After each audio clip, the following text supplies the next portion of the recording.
Here's the first round. So what I did here is I'm going to show you how you sync up with the pitcher. Okay, so here's me. My arms dropping down, my arms laying behind me. The ball's gone, and then you pick up your foot. You see that? Okay, now here's what I want you to see. Went too fast. Hold on.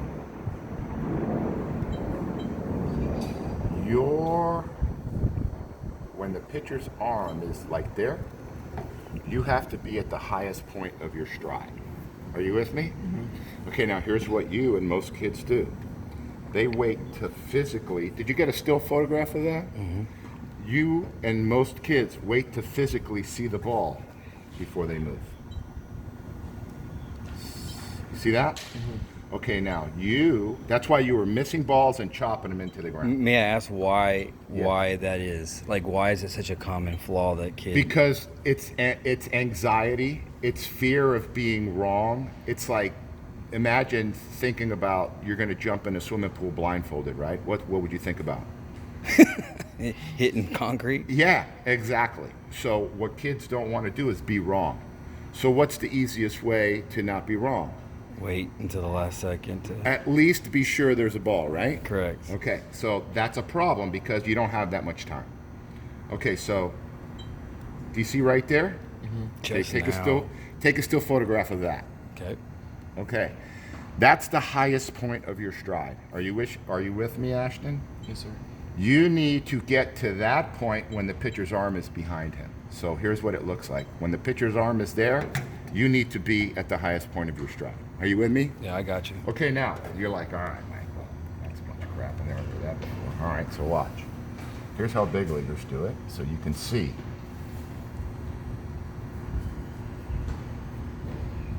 That this is the way it works out. This is how the guys who make all the money do it. This is how the good players do it without even realizing what they do. Okay, and that's what most of this is. Okay. Do you see where he is? So look, there's the highest point of his stride right there. Do you see that? Now he doesn't wait until the ball's gone to get there. If he did, you wouldn't even know who Ruthven Odor is. Are you with me?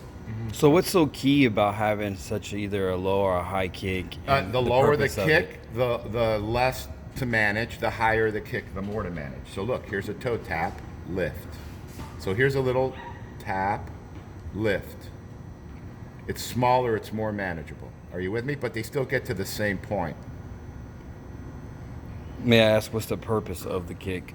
I've never heard the technical reason. It gives you more. It can give you more energy moving into landing. Okay. So you can create more force and swing harder.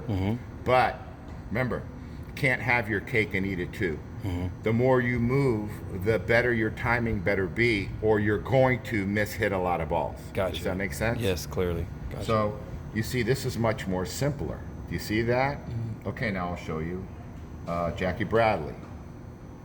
He's a little bit in between Odor and Walker. You see, he doesn't lift the leg as high, right? But you see, he gets to the same spot. You guys see that? Man. Okay, now let's look at an excellent hitter.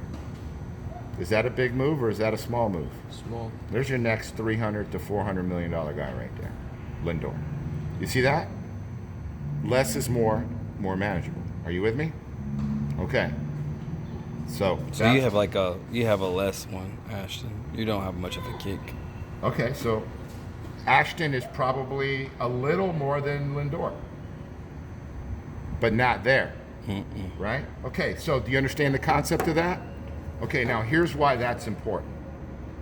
Because if you don't know when you're supposed to move, then forget about having a great swing.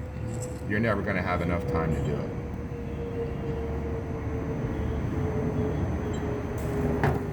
You're always going to be late. And you can have a great swing, and then you got a bunch of guys telling you, hey, get your foot down early. I'm a little crooked here, so forgive me. Okay, watch. Do you see how his front shoulder is already higher than his back shoulder? Can you guys see that? Yeah. The front shoulder needs to be lower than the back shoulder so you don't miss the ball or hit the ball. Are you guys with me? Gotcha. Yep. Now, do you see this right here? Now the heel's completely down. Look how high the front shoulder is. Now, are you aware that the front shoulder needs to be lower than the back one? Okay, good. Okay, so I don't have to explain that one to you. Yeah. But let me explain to you what happens when you get in line with the ball early, but you come off the line. All those balls that you were missing, there you go. Now, also power. If your front hip is opening and your front shoulder is opening, then there's no forces working against each other. Now, when you're in the weight room lifting, can you lift more with your legs or with your upper body? Legs. There you go. So you want your legs to pull your upper body to the ball, right? Okay, so now we look to Bregman,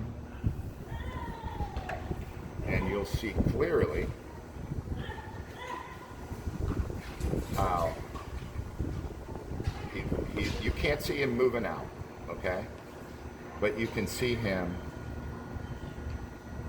moving forward and down. Okay, so watch.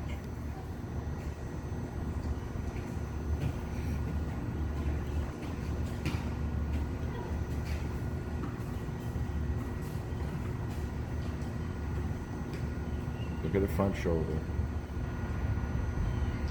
Land. You guys see it? Mm-hmm. All right, is that easy to see, fellas? Dad, you with me? Mm. Okay, now, here's where we go with you. Let's go back to you, and I'm going to pause this right here.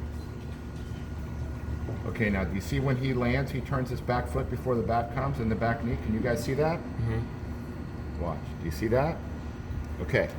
You run out of time, so you have to sequence your swinging correctly. So, can you see how you're already swinging? Man, he's way open. No power. Do you see how your swing is going before? You see how your swing's going before the back foot and the back knee?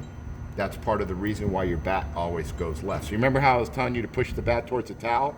Mm-hmm. When you land and actually get your bat on the ball, your barrel jumps up because you don't turn your back foot and your back knee, and then it does that. You see where it's pointing?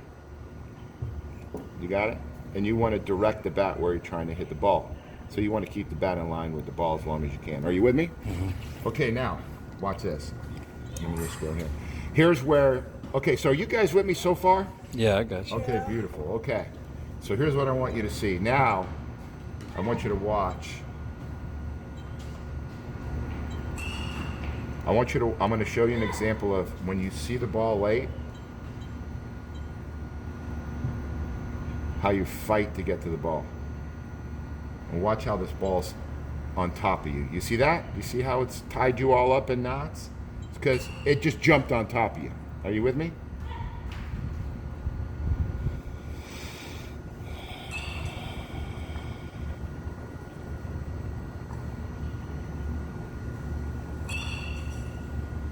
How much time I'm trying to find? Oh yeah, okay, so here, watch. Let's look at this one. Because this ball you hit pretty good. Let's see what happened here. Front shoulders up. What went first? Is the knee going first or is the bat going first? Which one went first? I think the knee. That's why you hit a line drive. See that? Your front elbow got higher. You hit the ball. Now is your bat moving as fast over towards the blue tarp, or is it still out in front of the plate? It's Still in front of the plate. That's why you hit a line drive. That's why I put that towel over there I wanted to show you. When you hit a line drive, that's what it looks like.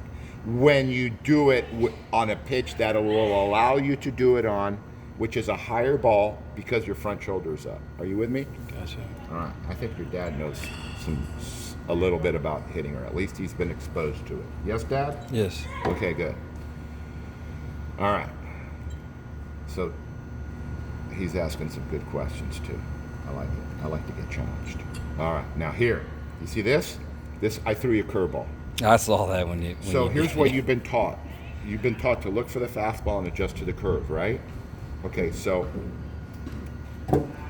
for every one guy that can do it, there's 99 that can't. I'm going to teach you how to look fast or slow until you get to 2 strikes. Because if I'd have stood over there and said, okay, man, Ashton, here comes a curveball, and I left it up and in the middle, you would have smoked it. All things being corrected. Are you with me? But when you're trying to adjust to two different speeds, that's the kind of balance you're going to get, and it's not going to be a good result. And it doesn't matter. I mean, major league hitters, 9 out of 10 of them don't do that. They hunt speeds until they get to 2 strikes. Are you with me? Okay. So that's what we started to get when I started to change the speeds. And that's why I said I was picking on you, because I wanted to see what you actually did. All right. Go ahead, Dad. You got a question?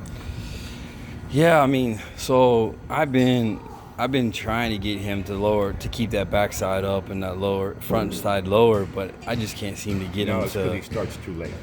You with me? Oh, that's the reason That's the reason. why. Okay, so now, are we all in agreement on all this? Yeah, Okay. totally. All right. Okay, so now let's go to here. Let's look at something here. You hit a line drive when I filmed from the back, and I had you put your hand in front of the camera. I want to see if you started a little earlier by accident. Now here's what happens, Ashton. A lot of times, you bump into it by accident. Are you with me? Mm-hmm. But you don't know how you did it. Are you with me? And that's not good. That's like playing the lotto ticket, right? And you hit $5, but every other 50 times you play, you lose. You know, we don't want to do things by chance.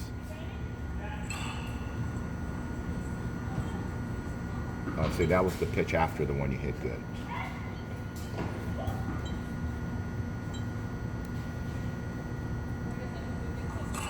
Okay, you see how late you're moving on those? Okay, now, I think here you hit a line drive. Let's just see if... Did you move a little earlier? Look at your foot.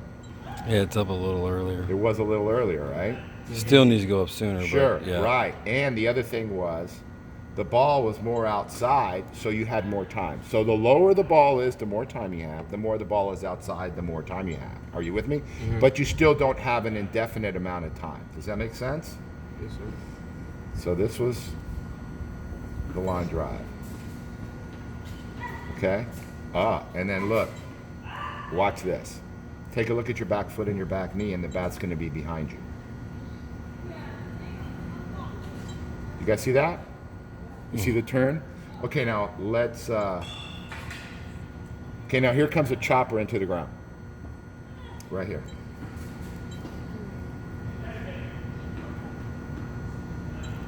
Look where the ball is when you start to pick up. Do you see the difference? Yeah, it was... One was just coming out of my fingers, which is still not enough time, right? Right. And one was the ball's an eighth of the way there, right? Okay. So when that happens, we're too late. But bat's already out. Man. And where there's no time. Are you with me? You still turned pretty decent there, but there was no time. Are you with me? We're talking about, look, 100th of a second is enough to make you late. Are you with me? 100th of a second is enough to get you beat. There was more than 100th of a second between the time I let go of the ball from here, and then when it's 5 or 6 feet in front of you. You with me? Okay, now let's look at this. Okay, so here's where I started to get you to move a little sooner.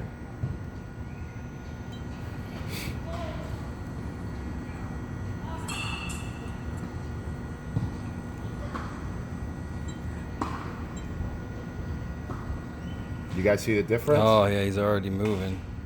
But you see, he doesn't want to do that in the games because he doesn't want to be wrong. But the unfortunate part is you're going to be wrong if you wait that. You know what I mean? You following me? Mm-hmm. Okay, so watch. Now you're starting to move.